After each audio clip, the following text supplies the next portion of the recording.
Bon allez David, on voit que tu as le sourire parce qu'on va aborder ce dernier match face à Sochaux et heureusement vous avez fait le taf de manière à ne pas avoir de pression sur ce dernier rendez-vous. Donc qu'est-ce que tu peux attendre toi de la venue de Sochaux ici à Diochon vendredi? C'est quoi un petit peu l'objectif de ce match? Qu'est-ce que tu en attends? L'objectif, c'est de gagner au moins une place. Donc le classement reste important. On rencontre l'équipe qui est devant nous. Donc, euh, donc ensuite, il y a une différence entre finir une saison 13e ou pouvoir la terminer peut-être même à la 9e ou 10e place. Donc c'est un objectif de compétiteur. Et puis en termes de contenu, il y a eu beaucoup de progrès la semaine dernière dans l'aspect défensif, dans la compacité du bloc. Et j'espère qu'on va pouvoir reproduire ça à domicile. On imagine que tu es satisfait de ne pas avoir cette pression-là pour ce dernier match parce que c'était un moment une possibilité, hein. Ouais. J'imagine que là, c'est un vrai soulagement de pouvoir aborder ce match-là, même si toi, tu vas trouver des enjeux et des motifs c'est une satisfaction de ne pas avoir le poids d'une éventuelle relégation sur les épaules, j'imagine. Non, c'est clair, c'est un soulagement. Et en plus, c'était un match où il a fallu être très solide, je dirais, dans les têtes. Parce qu'on avait été quand même pas mal bousculé sur la fin de la première mi-temps avec le penalty, le poteau et puis les deux adversaires directs au classement qui gagnaient de leur côté. Mm.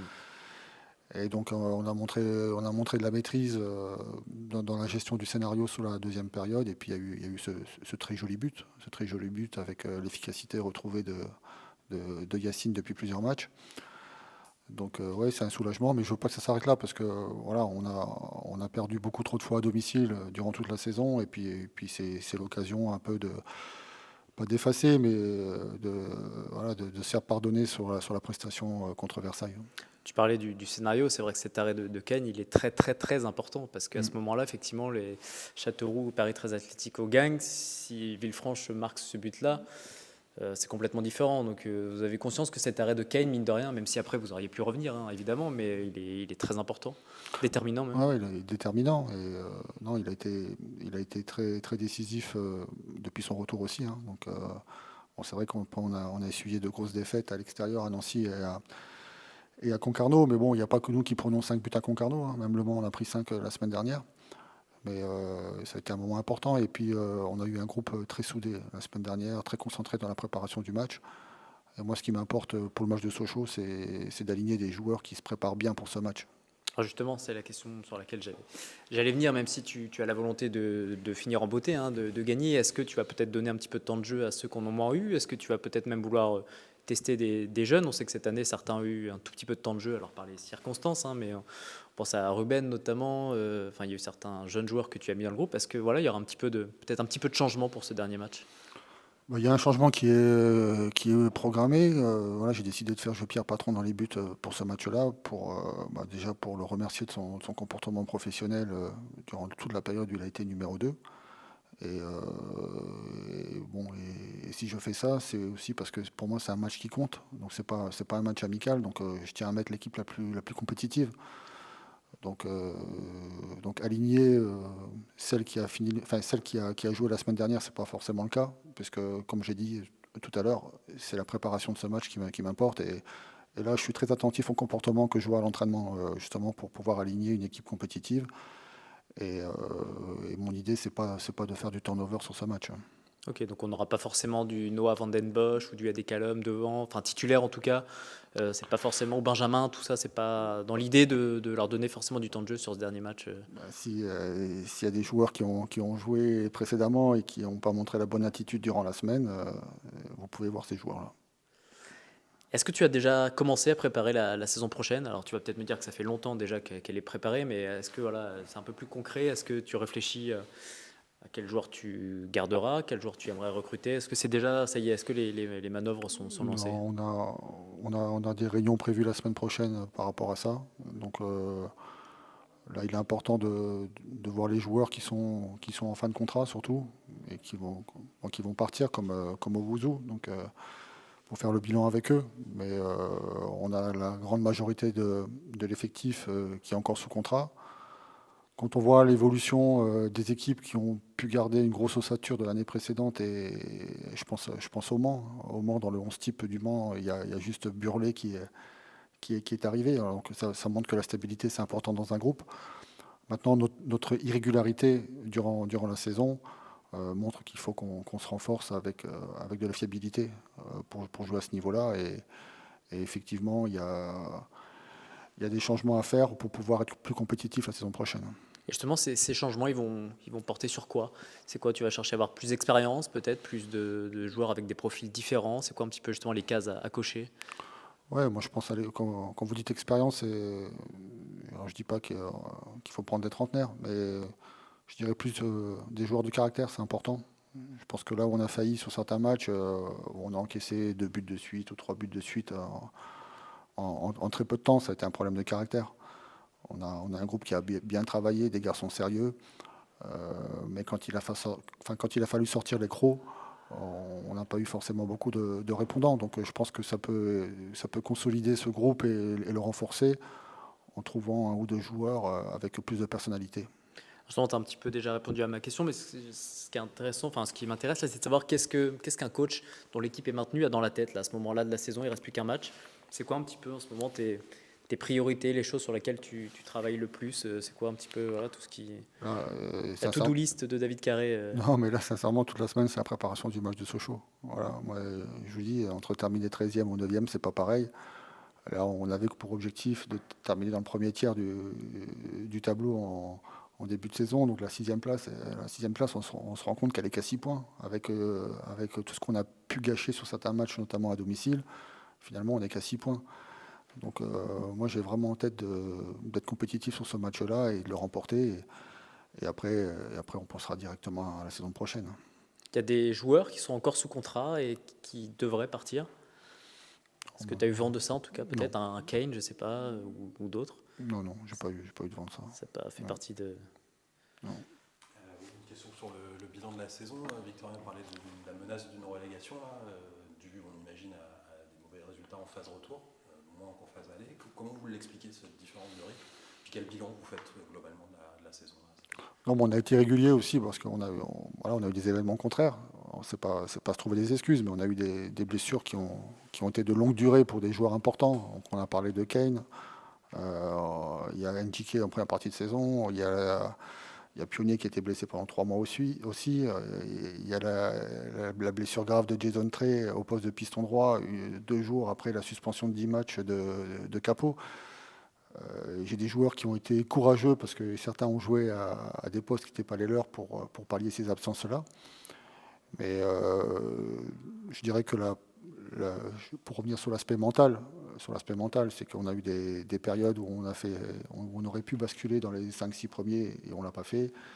Et puis des périodes où on aurait pu aussi se mettre rapidement à l'abri par rapport au maintien et on n'a pas su le faire. Mais globalement, après notre défaite contre Châteauroux, on s'était dit, c'était mi-février, qu'on jouait le maintien. C'était pas manquer d'ambition, c'était faire un constat par rapport à ce qu'on produisait là. On a connu un mois de janvier et un mois de février très difficile. Et sur les 10 derniers matchs, à partir de ce moment-là, on a réussi à gagner 4 fois, à faire 2 nuls.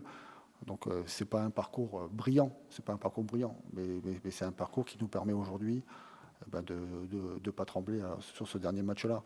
Et c'est vrai que comptablement, peut-être que depuis la victoire de Rouen, enfin contre Rouen, on est peut-être sauvé, parce que peut-être que 32 points, ça suffit. Mais ouais, je pense que c'est sur l'aspect mental qu'on a failli sur certains matchs, et enfin, surtout sur des matchs charnières. Vous avez parlé de la 6e place, cet objectif de 6e place. À quel moment vous vous êtes dit que ça allait être compliqué quand même d'arriver à... Après la défaite contre Châteauroux, hein. Quand on parle de maintien, voilà. On avait pour objectif sur la première partie de saison, après nos difficultés, d'accrocher la 9e place à Noël, et c'est ce qu'on a su faire avec la Coupe de France. Et puis après, on a eu un gros trou d'air après notre match nul 3-3 à Dijon. Et aujourd'hui, si on en est là, c'est parce qu'on a fait un très mauvais mois de février. Et puis voilà, maintenant, ces épreuves-là doivent renforcer le groupe. Dire, au moins, on a fait quelque chose ensemble cette année. Alors, c'est peut-être pas l'objectif qu'on s'était fixé en début de saison, mais on a vu aussi le tempérament des garçons. Moi, j'ai aussi vu avec qui on pouvait aller à la guerre dans ces périodes-là. Il y a le talent du joueur, mais il y a aussi son comportement dans un collectif, il y a son professionnalisme. Et je pense qu'il y a beaucoup de domaines où ce groupe-là doit être renforcé. Et après, on a payé cher certaines blessures, alors aussi par rapport à certaines conditions d'entraînement. Et Je pense qu'il faut aussi qu'on optimise tout ça pour faire une bonne saison prochaine.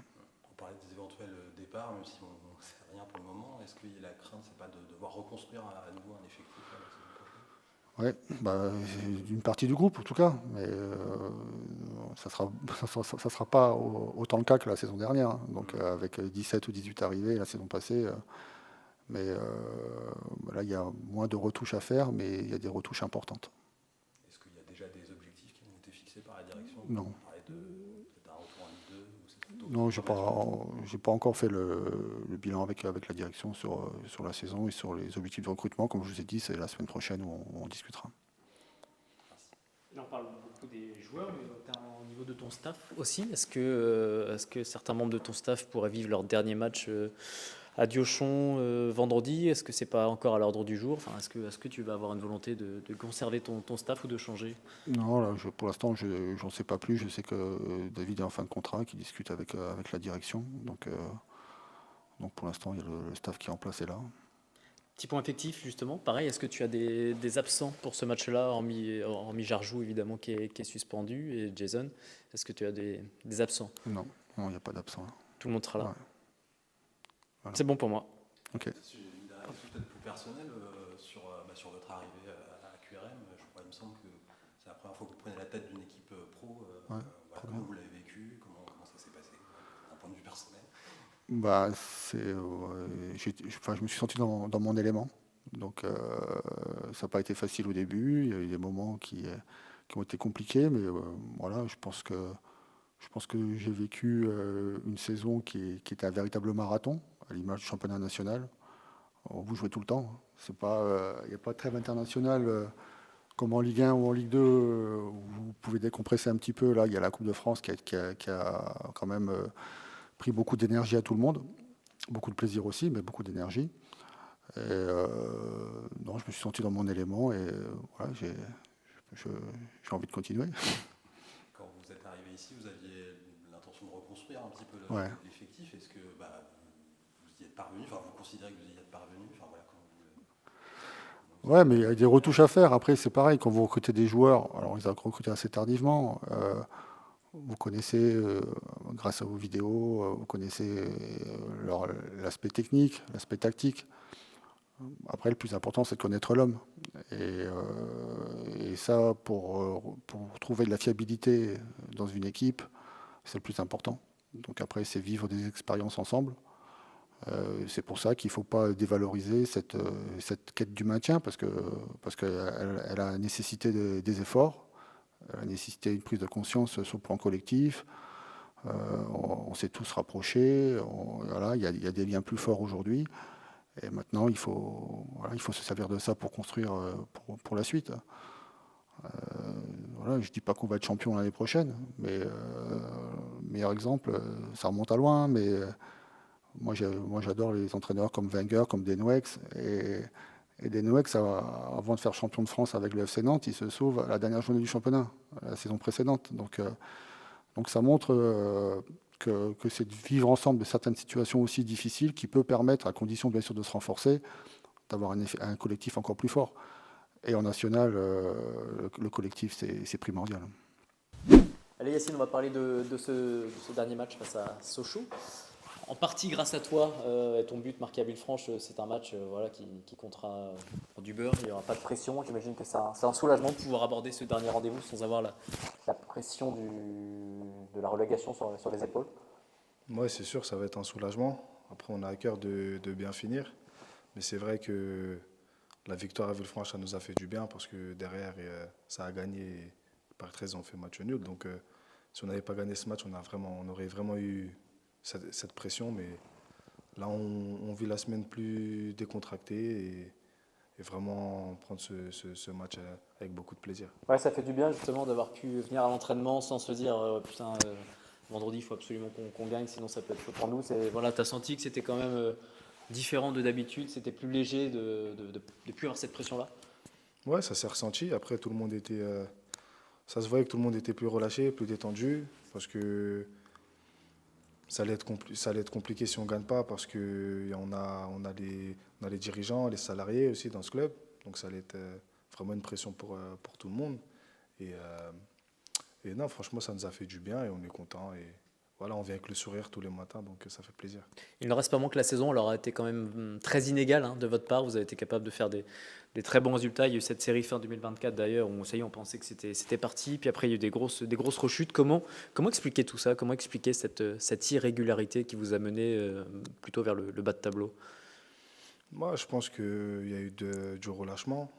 Il y a eu du relâchement, je pense. On a eu de la satisfaction parce qu'on a, voilà, on avait bien fini l'année 2024. On avait bien commencé 2025 Mm. en gagnant à Versailles et en faisant un match très, très intéressant contre Angers, même si on le perd. Et après, ça a chuté, même si on a fait le nul à Dijon où on avait bien joué. Mais moi, je pense qu'il y a plutôt de la satisfaction de notre part. Et voilà, on a mis du temps à redémarrer, mais au final, on est content que ça finisse bien parce qu'on s'en serait voulu. Je pense que si on n'avait pas gagné à Villefranche par rapport à la période de octobre à début janvier. Donc non, maintenant on est bien, ça nous fait du bien, donc tant mieux. Alors, on sait qu'il peut se passer beaucoup de choses pendant un mercato, hein, que les contrats ne sont pas forcément respectés, mais il y a beaucoup de joueurs de QRM qui sont encore sous contrat l'année prochaine. C'est important ça d'avoir un socle en vue de la saison prochaine, d'avoir beaucoup de joueurs qui resteront et de ne pas avoir trop de changements. Ça peut être important pour bâtir pour la saison prochaine. Ouais, c'est sûr, parce que le collectif, déjà, on connaîtra déjà, on se connaît et ça sera différent de la saison passée. Parce que voilà, là, on a peut-être, je pense qu'on a 2 ou 3 joueurs en fin de Ouais, contrat, c'est ça. mais le reste on sera là. Donc voilà, on pourra bien commencer la préparation. Est-ce que vous pourrez vous servir de ce que vous avez traversé cette saison pour justement gommer ce qui vous a fait défaut en vue de la saison prochaine justement? Ouais, c'est sûr. Avec les matchs qu'on a fait, la saison qu'on a passée, les plus jeunes qui ont découvert ce championnat national, donc ils savent que c'est un championnat qui est dur. Et voilà, maintenant, cette saison, ça a été une expérience. Ça va nous servir pour bien démarrer la saison prochaine. Justement, je demandais tout à l'heure au coach un petit peu ce qu'il avait manqué cette saison à votre équipe pour gagner en stabilité. C'est peut-être un petit peu de caractère de temps en temps, de sortir les crocs quand il le fallait. Est-ce que ça, tu es d'accord avec ça? Est-ce que tu penses qu'avec quelques petits ajouts voilà, de mecs qui ont les crocs, qui ont la hargne, ça peut donner quelque chose d'intéressant? Oui, si, c'est sûr. C'est sûr, ça fait toute la différence. Et ça s'est vu sur certains matchs. Mm. Parce que les matchs qu'on a perdus, avec des scores assez conséquents, c'est que parce que l'équipe adverse a été plus agressive. Donc voilà, maintenant pour la saison prochaine, on sait ce qu'on doit faire. J'ai posé la question aussi au coach de quelles étaient, lui, un petit peu ses pensées du moment maintenant que l'équipe est maintenue. Maintenant, je pose la question aux joueurs. QRM est maintenu, alors il reste certes un match à disputer, mais c'est quoi un petit peu là, l'état d'esprit que toi tu as aujourd'hui là? On pense déjà aux vacances, pas encore. C'est quoi un petit peu ton état d'esprit actuel là, alors Non, qu'il ne reste plus qu'une seule journée? mon état d'esprit actuel, après je suis compétiteur, je vais gagner contre Sochaux, on veut gagner contre Sochaux, mais c'est vrai que tu sais que tu es maintenu, donc tu es plus décontracté, tu es plus soulagé. Donc non, voilà, tu es content, tu as toujours la bonne humeur. Moi, en tout cas, personnellement, j'ai la bonne humeur, je suis plus décontracté. Et voilà. Et toi qui as pas mal bougé ces dernières saisons, c'est important de savoir que voilà, tu n'as pas à te soucier de ce qui va devenir de ton contrat puisque tu es encore lié au club jusqu'à l'année prochaine. C'est un confort, ça mental même de se dire voilà, j'ai pas à négocier tout ça, je suis tranquille avec ça. Ouais, si, c'est sûr. C'est sûr, c'est un confort. Voilà, on est plus tranquille. Donc je pense que je passerai de bonnes vacances. On parlait de la saison, vous disiez le championnat était dur en national. Est-ce que vous attendiez à ce niveau? Notamment, il y a très peu de différence de points finalement entre les clubs de bas de tableau. Et puis comment vous l'avez vécu cette pression? Voilà, comment le groupe l'a vécu? Moi, je dirais que je pense qu'on a pris match après match. Après, on avait beaucoup de personnes qui n'avaient pas joué dans ce championnat. Maintenant, ils l'ont découvert et c'est sûr que le championnat, ça a toujours été difficile. C'est un championnat où tout le monde peut battre tout le monde. Donc voilà, après, non, franchement, c'était une saison d'expérience, je dirais, une saison d'expérience qui nous a appris, donc qui va nous servir pour la nouvelle saison.